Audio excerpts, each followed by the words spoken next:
എല്ലാവർക്കും നമസ്കാരം. എൻ്റെ സുഹൃത്തും ഭാര്യയും മകളും കൂടെ ഗുരുവായൂർ പോയി. സംഭവിച്ചത് എന്താണെന്ന് വെച്ച് കഴിഞ്ഞാൽ, ഗുരുവായൂരപ്പൻ ഒന്ന് വടിയെടുത്തോ എന്നൊരു സംശയം. എന്താണ് കാര്യമെന്നല്ലേ? അപ്പോൾ ഇവർ തൊഴുതൊക്കെ പുറത്തിറങ്ങിയപ്പോഴാണ് ഗുരുവായൂരിൽ ഉച്ചഭക്ഷണത്തിന് ആ ഒരു ചേച്ചി വിളിക്കുന്നു, ഒരു കുറച്ച് പേർക്കും കൂടെ ഭക്ഷണം ഉണ്ട് എന്ന് പറഞ്ഞിട്ട് ഇവർ പെട്ടെന്ന് കയറാൻ നോക്കി. ഭാര്യയ്ക്കും മകൾക്കും ഭയങ്കര ഉത്സാഹം, ഗുരുവായൂരപ്പൻ്റെ ഭക്ഷണമല്ലേ. പക്ഷേ ഭർത്താവ് എന്ത് പറഞ്ഞു? ഏയ്, വരി നിന്നൊന്നും ഭക്ഷണം കഴിക്കാൻ ഞാനില്ല, ഹോട്ടലിനേ കഴിക്കുള്ളൂ എന്ന് വാശി പിടിച്ചു. അങ്ങനെ ഇവർക്കിത് സങ്കടാവുകയും ചെയ്തു. വളരെ സങ്കടമായി. ഭഗവാന്റെ ഭക്ഷണം കിട്ടുക എന്ന് പറയുന്നത് അങ്ങനെ ഒരു എല്ലായ്പ്പോഴും ഒന്നും കിട്ടില്ലല്ലോ. അങ്ങനെ മനസ്സില്ലാ മനസ്സോടെ ഇവർ ഹോട്ടലിൽ പോയി. ഹോട്ടലിൽ പോയപ്പോൾ ഭക്ഷണമില്ല, തീർന്നിരുന്നു. പിന്നെ അടുത്ത ഹോട്ടലിൽ കയറി, അവിടെയും ഭക്ഷണമില്ല, തീർന്നിരുന്നു.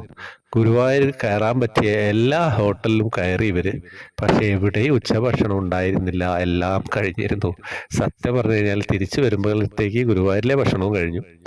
എന്താണ് ഞാൻ പറയേണ്ടത്?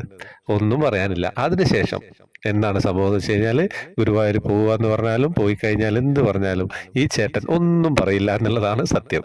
അപ്പോൾ അത് എന്നോട് നേരിട്ട് പറഞ്ഞാണ്, അത് നിങ്ങളോട് ഒന്ന് പങ്കുവെക്കുകയാണ്. അങ്ങനെയൊക്കെയാണല്ലേ ഗുരുവായൂരപ്പൻ്റെ കളികൾ. ഹരേ കൃഷ്ണ.